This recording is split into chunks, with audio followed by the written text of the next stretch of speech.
Whenever you're going to give a presentation, you want to make sure that the information that you're conveying is accurate.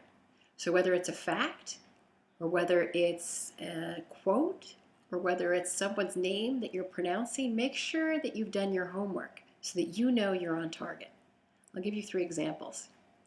I was once in the audience hearing a speaker talk about a story where he was in a golf cart with his friend when they were kids. And they were riding along through this golf course, and they went so fast, he said they were going 45 miles an hour. They went off the edge of this wooden deck and into one of those ponds. And I thought to myself, wait a second, does the golf cart go 45 miles an hour? And wouldn't they be hurt? I mean, seriously injured if they went over the edge of a dock into a pond at 45 miles an hour?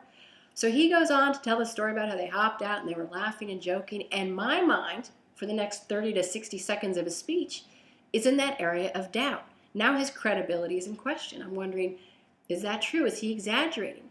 And the exaggeration wasn't so extensive that I knew it was for comedic effect. If he'd said, we're going 200 miles an hour, I know he knows that's not true. But if he says 45 miles an hour, now I'm not so sure I believe him. And I don't believe not only that moment, I now am not sure I believe other things that might come out of his mouth. So once you dent your credibility, everything else is in jeopardy. The second thing you want to make sure of is that the quotes that you're using are accurate.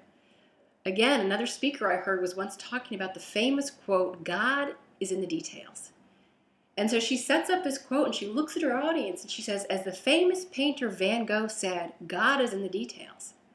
And I happen to know that that quote is not from Van Gogh. It's from the famous designer Mies van der Rohe. So it's possible that she had been in someone else's audience. She heard the quote. She said, that's a great quote. I think I'll use that for my speech. She hears Go. Instead of Mies van der Rohe, she hears Van Gogh. And she puts it into her own speech without ever checking to make sure she's accurate.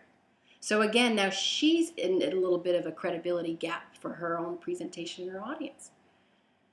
How often have you done that? How often have we all done that? And here's a third example. Make sure that the names that you're using, whether it's the CEO of the company or another corporation, is pronounced accurately. Just recently, believe it or not, I heard a colleague of mine talk about Steve Jobs, and she kept saying Steve Jobs. Now, how it is possible for her not to have heard that name pronounced accurately is beyond me.